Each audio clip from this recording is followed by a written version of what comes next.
चलते हैं अपनी स्टोरीज की तरफ।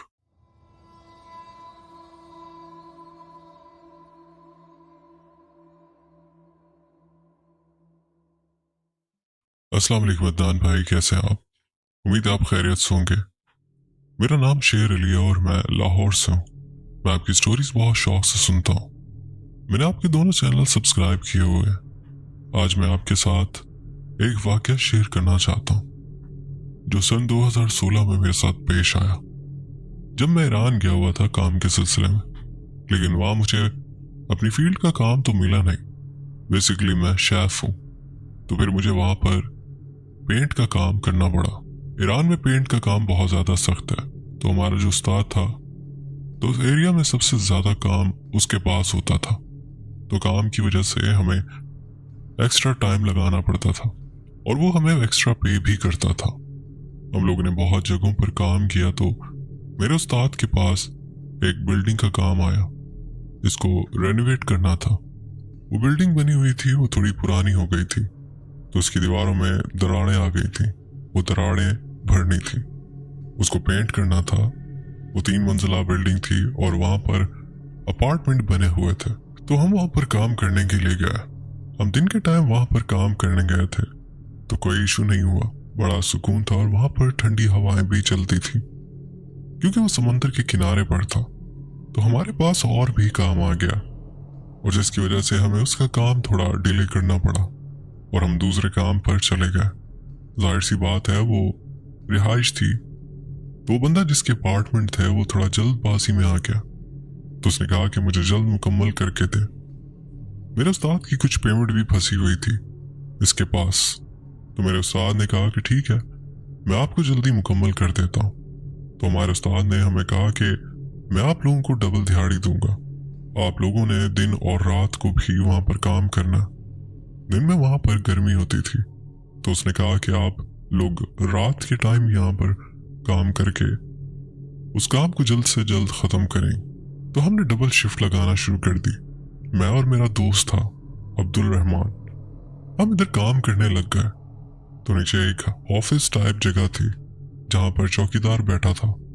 तो उस ऑफिस का एक दरवाजा था, चौकीदार उस दरवाजे को बंद करके बैठ जाता था ताकि कोई इस बिल्डिंग में दाखिल ना हो। तो हम रात को काम करते रहते थे। जब हम वहां पर काम कर रहे थे तो हमें अक्सर ऊपर से आवाजें आया करती थी। हम समझते थे कि शायद कोई और आया है क्योंकि वहां पर प्लम्बर वगैरह भी आते थे। तो जब हमने रात को वहां पर काम किया तो हमें मुतवातर वहां पर दरवाजे के बजने की आवाजें आती रही। तो हमें लगे कि शायद वहां पर कोई लोग आए हुए हैं। अभी हम पहली मंजिल पर काम कर रहे थे जबकि हमें आवाजें तीसरी मंजिल से आती थी। तो हमने इस बात को इग्नोर करना शुरू कर दिया क्योंकि रात का टाइम था। हमने अपने दिल को और एक दूसरे को समझाना कि नहीं नहीं, कोई नहीं है। हमने हैंड फ्री लगा के साथ साथ सॉन्ग सुनते रहना और काम करते रहना। एक कमरे में उसने चले जाना और दूसरे कमरे में मैंने। हर अपार्टमेंट में 2 कमरे, एक टीवी लाउंज, किचन और वॉशरूम था। पहले फ्लोर पर काम करने के बाद जब हम लोग दूसरे फ्लोर पर रात को काम करने गए तो वहां से बहुत ज्यादा आवाजें आने लग गई। दिन के टाइम तो हम एक दूसरे को समझा लेते थे, लेकिन रात के टाइम हमें डर लगने लग जाता। जब हम लोग चेक करने के लिए 3rd फ्लोर पर जाते थे तो आवाजें आना बंद हो जाती थी और हमें फिर समझ नहीं आता था कि कौन से अपार्टमेंट से आवाजें आ रही हैं। हर फ्लोर पर 5 अपार्टमेंट बने हुए थे। हमने 3rd फ्लोर पर 2-3 अपार्टमेंट चेक भी किए। जब हमने अपने उस्ताद को बताया कि हमारे साथ ये सब हो रहा है वहां पर, तो वो समझे कि शायद हम काम ना करने के लिए कोई बहाना लगा रहे हैं। उस्ताद ने हमें कहा कि मेरे सर पर बहुत काम आया हुआ है, तो तुम लोगों ने ये काम मुझे मुकम्मल करके देना। फाइनल टच मैं आकर करूंगा। ये सारा काम उसकी नजर से गुजार कर मेरे पैसे भी उसके पास फंसे हुए हैं, तो तुम लोग ऐसे नहीं करो, काम को मुकम्मल करो। ऐसा कुछ भी नहीं है, शायद तुम लोगों को वहम हुआ है या फिर तुम लोग और मूवीज देखते हो। खैर अगले दिन हम लोग फिर जब काम करने के लिए गए तो तीसरी मंजिल से फिर आवाजें आने लगी। मैं और मेरा दोस्त चेक करने के लिए ऊपर गए तो वहां पर जो 305 अपार्टमेंट था, इसका दरवाजा हमारे सामने जोर जोर से बज रहा था। और आप यकीन करेंगे कि हम लोग फुल डर गए। हम भागकर दूसरे फ्लोर पर चले गए। हमने अपने उस्ताद को फोन करके बताया तो पहले तो वो नाराज हुए कि यार हवा चल रही होगी, तुम लोग क्यों इतना डर रहे हो। हमने कहा कि हम यहाँ पर काम नहीं करेंगे। तो इन्होंने हमें थोड़ा डांटा कि क्या तुम लोग बच्चे हो, इतने बड़े हो गए हो और अभी भी तुम लोग डरते हो। इन्होंने कहा कि डरने की कोई बात नहीं है, ये अपार्टमेंट समंदर के किनारे पर है तो वहां पर अक्सर हवाएं वगैरह चलती हैं। तो अब ऐसा हुआ कि तीसरे फ्लोर की बारी आ गई और हम एक रात वहां पर काम कर रहे थे। उस फ्लोर पर हमारे जाने के बाद सारे दरवाजे बजते रहे, लेकिन हम लोग हैंड फ्री लगाकर वहां पर काम करते रहे, क्योंकि हमें पता था कि अगर हमने काम ना किया तो उस्ताद हमें डांटेगा। आप यकीन करें वो ऐसा मंजर था, हम हैंड फ्री लगाकर काम कर रहे थे। हमारे जिस्म में झुरझुरी आती थी जब दरवाजे हिलते हुए बजते हुए महसूस होते, लेकिन सिर्फ हैंड फ्री लगाने की वजह से हम वो आवाज नहीं सुनते थे, यानी कि हम अपने आप को झुटला रहे थे। जब 305 अपार्टमेंट की बारी आई तो वहां पर जो दरारें थी हमने इनको फिल करना शुरू किया। तो मैं और मेरा दोस्त उनमें पेंट लगाकर बैठे हुए थे। मैंने अपने दोस्त से कहा कि चलो अब हम लोग ने खाना खा लिया तो दोबारा काम शुरू करते हैं।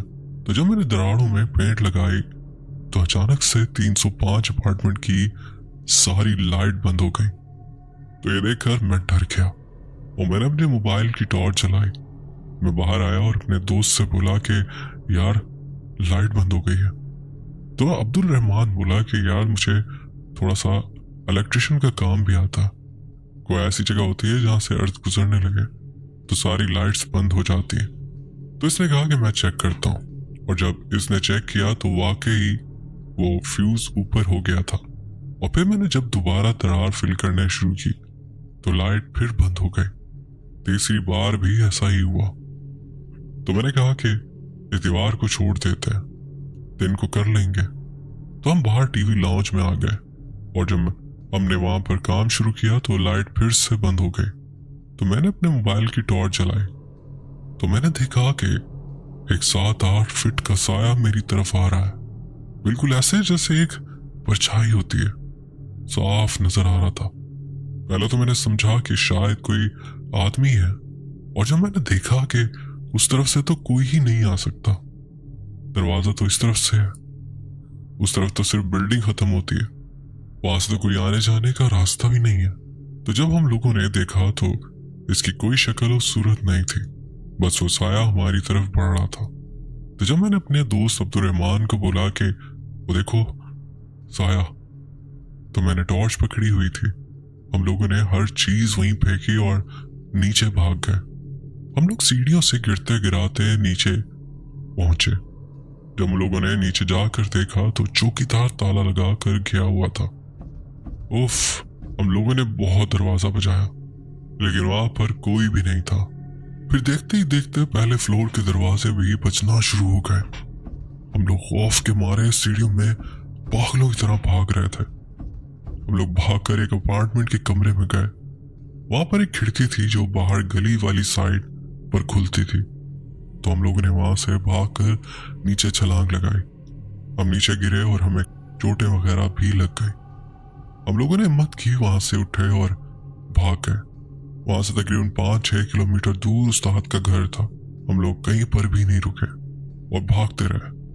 वहां पहुंचे तो हमने अपने उस्ताद को बताया और फिर उसके बाद हम लोग काम पर नहीं गए।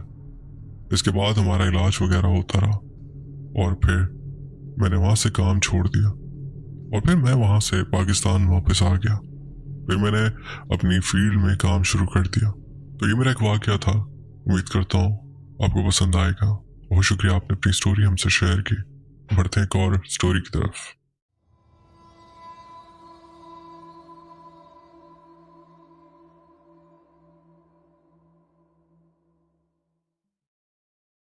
ये वाकया सन 2013 का, जब मैं दुबई में था। हम वहां पर एक बिल्डिंग में रहते थे।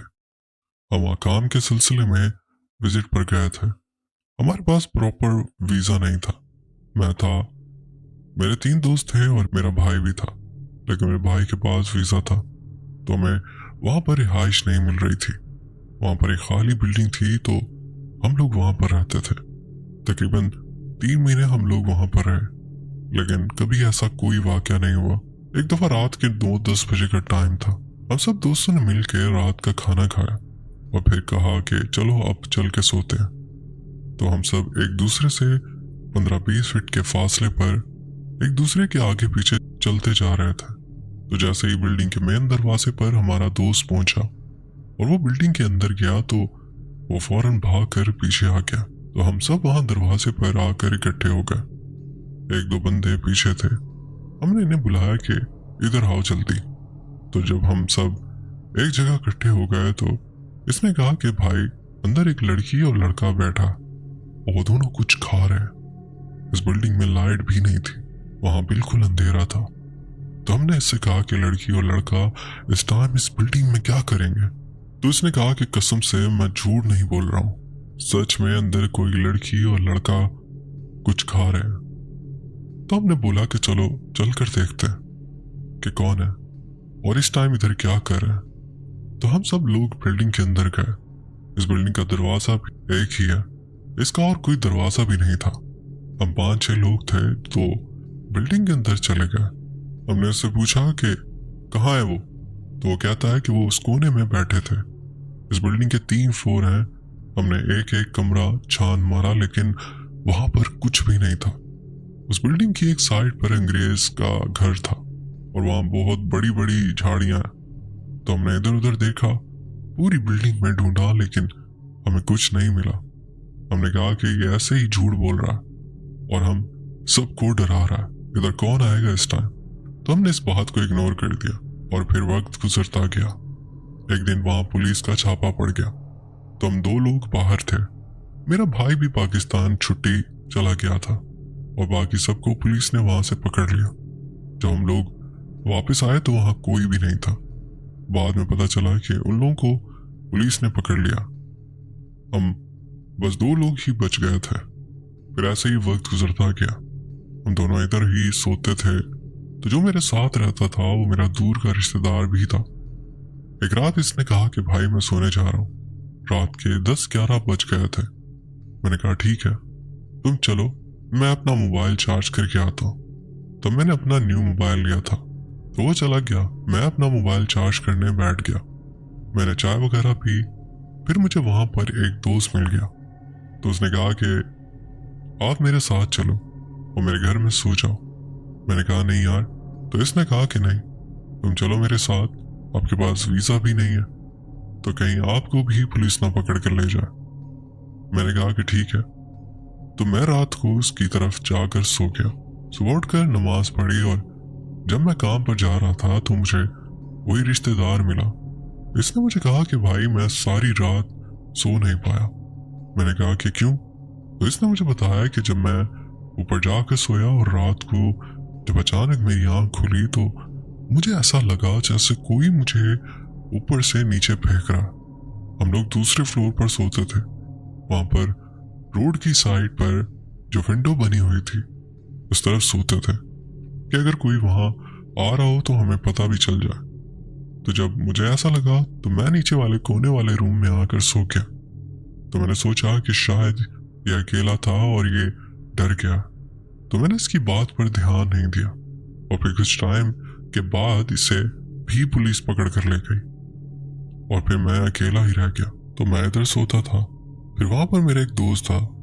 उसने मुझे कहा कि भाई आप मेरे पास आकर रह लिया करो, आप अकेले हो तो वहां ना सोया करो। तो इसका जो मकान मालिक था, मैंने कहा कि आप उससे बात कर लो, इसके बाद मैं आकर सो जाया करूंगा। मैं तकरीबन 15-20 दिन अकेला वहां पर सोया, लेकिन मेरे साथ वहां कुछ भी नहीं हुआ। लेकिन जब मैं कुछ दिन जाकर अपने दोस्त के पास रुका, तो इसके बाद इसके मकान मालिक के साथ मेरी बहस हो गई।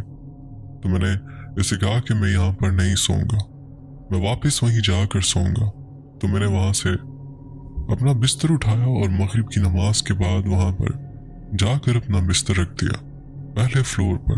मैंने कहा कि रात को जब मैं ऊपर जाऊंगा तो बिस्तर भी ऊपर ले जाऊंगा।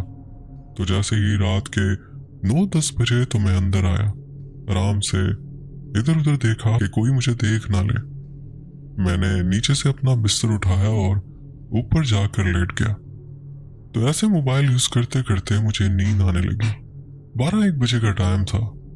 मैंने मोबाइल साइड पर रखा तो मैं जैसे ही अपने बिस्तर पर लेटा, किसी ने मेरा पूरा जिस्म जकड़ लिया। ना मेरी आवाज निकल रही थी और ना ही मेरा जिस्म इधर उधर हिल रहा था। मैंने कहा कि ये मेरे साथ क्या हो गया, और फिर ऐसे ही देखते देखते पूरे कमरे में आग जलने लगी, कभी किसी कोने में तो कभी किसी कोने में। और फिर पता नहीं कब मुझे नींद आ गई या मैं बेहोश हो गया, मुझे पता नहीं चला।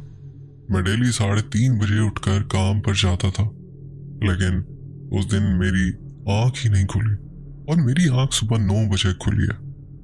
उठा और काम पर चला गया। मैंने किसी को कुछ नहीं बताया, और फिर हर दूसरे तीसरे दिन मेरे साथ कोई ना कोई वाकया होने लगा। मेरा एक पंजाबी दोस्त था, उसने मुझे देखा और मुझसे पूछा कि भाई आपको क्या हो गया। तो मैंने कहा कि कुछ भी नहीं। इसने मुझे कहा कि आप अजीब अजीब हरकतें करने लगे हो और आपकी आंखें बहुत ज्यादा लाल हैं। लेकिन मैंने कहा कि कुछ भी नहीं हुआ। फिर मेरे एक दोस्त ने भी मुझे यही सब कुछ कहा, आप अजीब हरकतें करने लगे हैं, आपकी आंखें हर वक्त लाल रहती हैं, और ऐसा लगता है जैसे आपकी याददाश्त भी कम हो गई है। कोई चीज कहीं रखते हो तो भूल जाते हो, कोई चीज आपके सामने पड़ी हो तब भी आप इधर उधर देखते हो। फिर मैंने इससे बात की कि भाई मेरे साथ ये सब हो रहा, और दूसरे तीसरे दिन मेरे साथ ही होता है। जब मैं सोता हूं तो मेरा जिस्म जगड़ जाता है, मेरे मुंह से कोई अल्फाज नहीं निकलता, और पूरे कमरे में आग लग जाती है। तो उसने मुझे कहा कि भाई आप उस बिल्डिंग से फौरन निकलो। मैंने पूछा क्यों?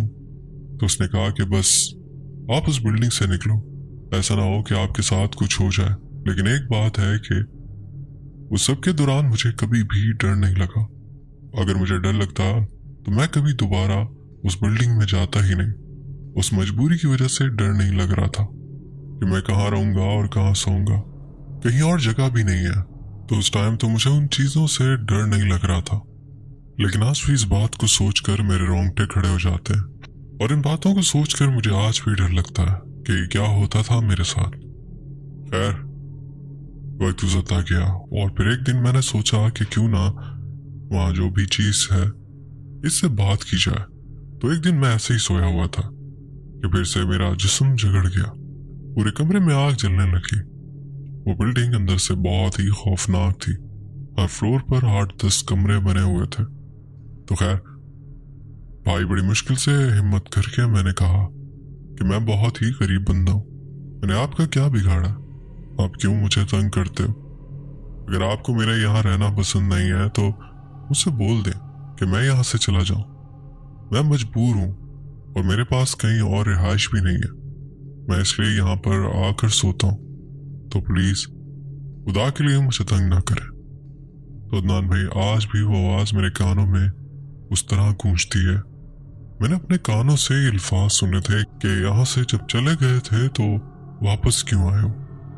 बस मैंने इतना सुना, और इसके बाद मुझे नहीं पता कि मैं बेहोश हो गया या मेरे साथ क्या हुआ। और जिस रात भी मेरे साथ ये सब होता था, अगले दिन सुबह मैं जल्दी नहीं उठ पाता था। 9-10 बजे मेरी आंख खुलती थी। वो आवाज सुनने के बाद फिर मेरे साथ कभी कुछ नहीं हुआ।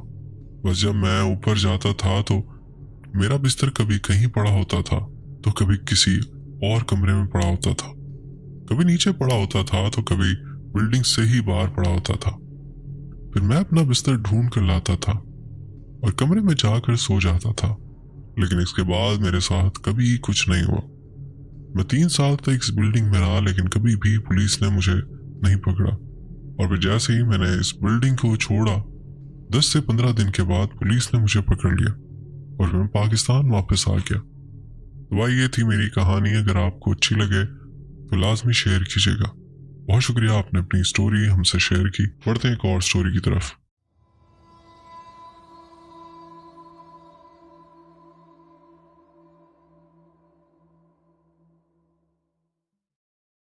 मेरा नाम सैयदा अलीना है और मैं गुजरात के एक गांव से बिलोंग करती हूँ।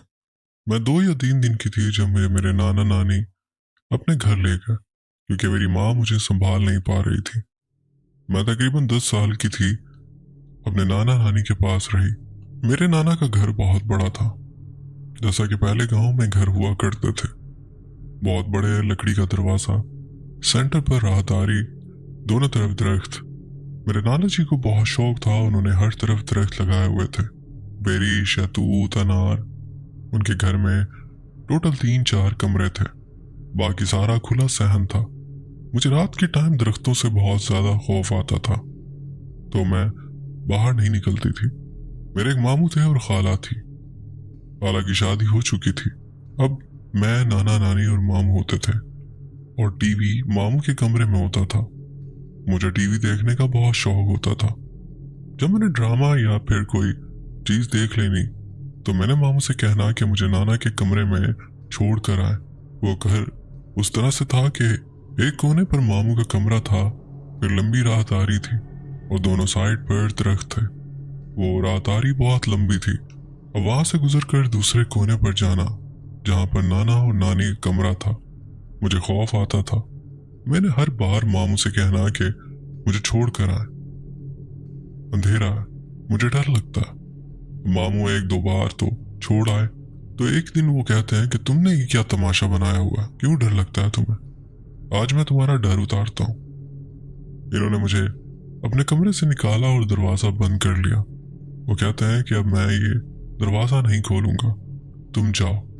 मैं खौफ से कांपने लग गई क्योंकि मुझे अंधेरे से बहुत ज्यादा खौफ आता है। अब एक तरफ चमेली के पौधे लगे हुए थे और इनकी बहुत ज्यादा खुशबू। मैंने कहा कि अब यहाँ बैठने का तो कोई सवाल ही पैदा नहीं होता, जाना तो पड़ेगा। तो मैं वहां से चल पड़ी। अब राहदारी सीधे जाकर फिर लेफ्ट साइड पर टर्न होती थी और इसके लास्ट पर नाना का कमरा था। वहां पर एक बेरी का दरख्त था। मुझे दिन में भी उस दरख्त से बहुत खौफ आता था। जब मैं उस दरख्त के पास गई तो मुझे ऐसा लगा जैसे वहां कोई स्याहपोश औरत बैठी हुई है। उसने टोटल ब्लैक लिबास पहना हुआ है। उस टाइम मैं देख रही थी कि ये कौन है। मैं उस टाइम बच्ची थी, मुझे लगा शायद नानी बैठी है, लेकिन जहन में नहीं आया कि नानी ऐसे क्यों बैठेंगी। तो मैं इन्हें आवाज देने लगी कि नानी अम्मी आप हैं, लेकिन उसने कोई जवाब नहीं दिया। तो मैं उसके करीब गई और जाकर जोर से आवाज दी, नानी अम्मी आप बोल नहीं रही, मुझे डर लग रहा। तो इसने सर उठाकर मेरी तरफ देखा और यकीन करें अदनान भाई, मेरी जान निकल गई। वो टोटली ब्लैक थी, उसका चेहरा बिल्कुल नजर नहीं आ रहा था, सिर्फ आंखें नजर आ रही थी, अजीब बड़ी बड़ी वाइट कलर की आंखें। मैंने चीख मारी और मैं गिर गई। उसके बाद मुझे नहीं पता क्या हुआ। फिर मुझे मेरे नाना ने बताया कि मुझे 2 दिन के बाद होश आया। मुझे 107 बुखार था, लेकिन इसके बाद मैं बहुत ज्यादा डर गई। नाना काफी नमाजी परहेजी थे और इन्हें पता था कि घर में इस तरह के मामलात हैं। उदम करते रहते थे और पढ़ाई भी करते रहते थे, लेकिन फिर भी मेरे साथ कुछ ना कुछ होता रहता था। कभी ऐसा लगता था कि एक बहुत बड़ा सांप जो आज तक कभी किसी ने ना देखा हो, वो मेरे आसपास घूम रहा है, लेकिन आता था बकायदा और फिर एकदम से गायब हो जाता था। और कभी ऐसा लगता था जैसे बहुत सारे बच्चे खेल रहे हैं और ऊंची आवाज में शोर कर रहे हैं। जब मैंने अपने कानों पर हाथ रखना तो वो आवाजें आना बंद हो जानी। इस तरह के बहुत सारे छोटे छोटे मामलात जो मेरे साथ गुजरे। खैर फिर मेरी माँ की तबीयत ठीक नहीं थी, तो मेरे अब्बू मुझे घर ले आए और घर आकर भी मेरे साथ इस तरह के मामलात होते रहे। कभी लगना कि मेरे आस पास कोई है और कभी लगना कि अचानक से एक बिल्कुल ब्लैक साया जो बहुत वाज़ह नहीं है वो एकदम से मेरे पास से गुजर गया। ऐसे लगना कि एक रूम से उठकर दूसरे रूम में कोई गया है, लेकिन जब वहां जाकर देखना तो कोई ना होता। फिर जैसे ही टाइम गुजरता गया मैं इन चीजों की आदी होती गई। हर टाइम यही फील होता था कि मेरे साथ कोई है। इस चीज ने मुझे कभी नुकसान नहीं पहुंचाया, लेकिन खौफ ज़दा जरूर करती थी। तो इसी तरह वक्त गुजरता रहा, मैं बड़ी हो गई और मेरी शादी का टाइम आ गया। मैं 17 साल की थी जब मेरी शादी हुई। अब जैसे जैसे शादी के दिन नजदीक आ रहे थे, मुझे साथ साथ कुछ ना कुछ हो रहा था, बहुत अजीब, जो समझ में नहीं आ रहा था। कभी सांस बंद हो जाती थी, मेरे बाल बहुत लंबे थे, मैं सोई हुई थी तो किसी ने मेरे बाल काट दिए जगह जगह से, और बहुत ही अजीब तरीके से। मुझे समझ ही नहीं आई कि क्या हुआ, कैसे हुआ, और आप यकीन करें वो बाल मिले भी नहीं।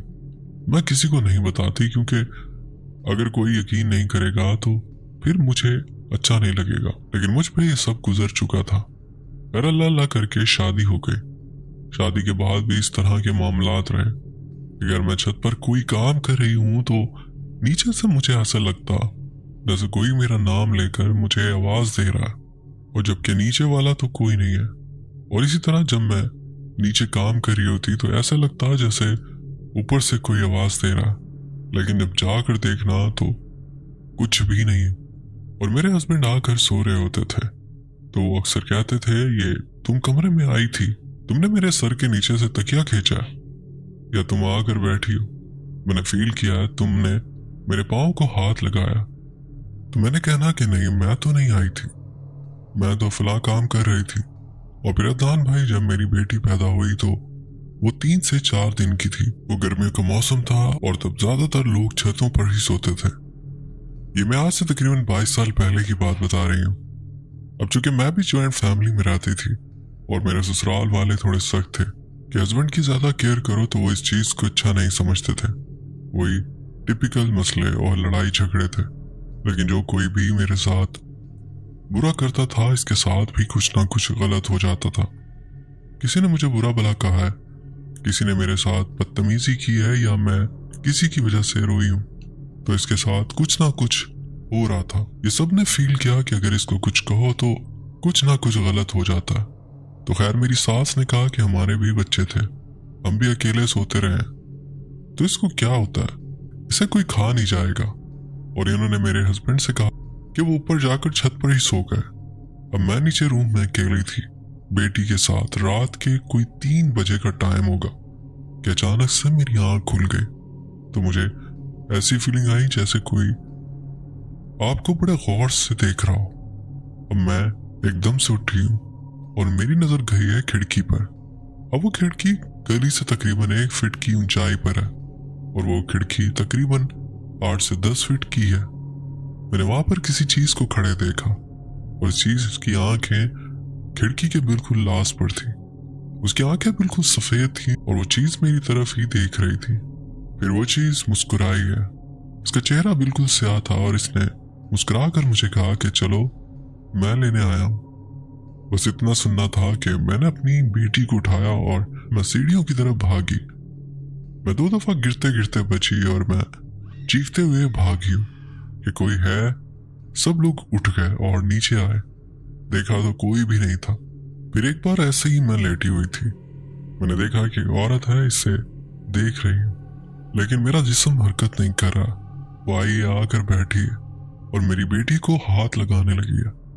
तो मैं एकदम से चीखती हूँ तो वो गायब हो गई। इस तरह के बहुत सारे हादसात हैं और वो अब तक चल रहे हैं। मेरी शादी को 22 साल हो गए, लेकिन ये सब कुछ ऐसे ही चल रहा है।